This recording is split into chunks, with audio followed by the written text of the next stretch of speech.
Culture shock, noun. The feeling of disorientation experienced by someone who is suddenly subjected to an unfamiliar culture, way of life, or set of attitudes. It's some gnarly stuff. And even after traveling the world, culture shock hits you like a freight train sometimes. We're here with some real talk about culture shock And our tried and true survival methods for when it hits. Because it will! But luckily for you, with our help, it won't hit quite so hard. And when it does, you'll bounce back to rock the rest of your time abroad. Culture shock will hit everyone a little differently. But generally, there are 4 main stages involved. How hard each stage hits you, when each stage hits you, And the order in which you experience all of this will vary. It's a bit of a roller coaster, but that's all part of the adventure, right? Stage 1, the honeymoon stage. this is exactly what it sounds like. You're in love. It's kind of like Every Day is that song from the Lego movie, like, everything is awesome, everything is cool when you're part of a team. Like, that's kind of your life. You're infatuated with the language, with the culture, the food, the people. The sky is bluer, the sun is brighter. Stage 2, the frustration stage. Everything hurts. You're tired and you may or may not be dying. That high you were riding in the honeymoon stage is over. OVER. Don't understand anything because of the language barrier. And all you want is a Chipotle burrito with extra guacamole, and it's nowhere to be found. This feels like the stage that never ends. It just kind of hangs out with you and will randomly show back up over the course of your experience. You never quite know when.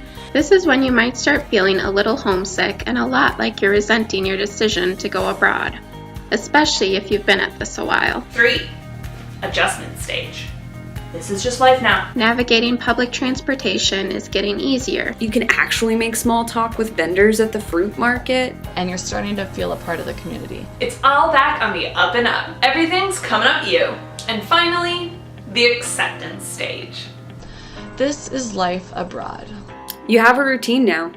And even though you may not understand everything, Or even like everything. Like, seriously, people eat chicken feet? That's a thing. Oh. You have arrived at a new normal. It's not weird, it's different.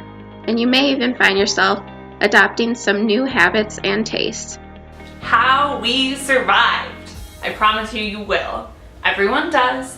It's all temporary. One thing I found most helpful was telling myself to do at least one difficult, preferably social thing per day. On hard days, that was just buying groceries.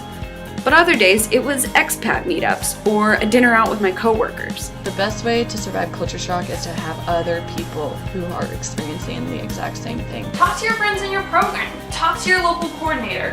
Talk to anybody who's sharing that experience with you, because they can truly empathize. Remember to take time for yourself. Read, journal, go for a run, and if you need it, maybe even indulge in a little Parks and Rec. Something that really helped me was to have my own blog.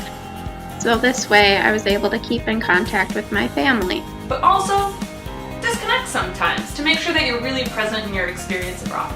The sooner you accept how different everything is, the sooner you will find the parts of your new location that feel like they are really home. Culture shock is one of those things that when you're in the moment, it feels like it's never gonna end.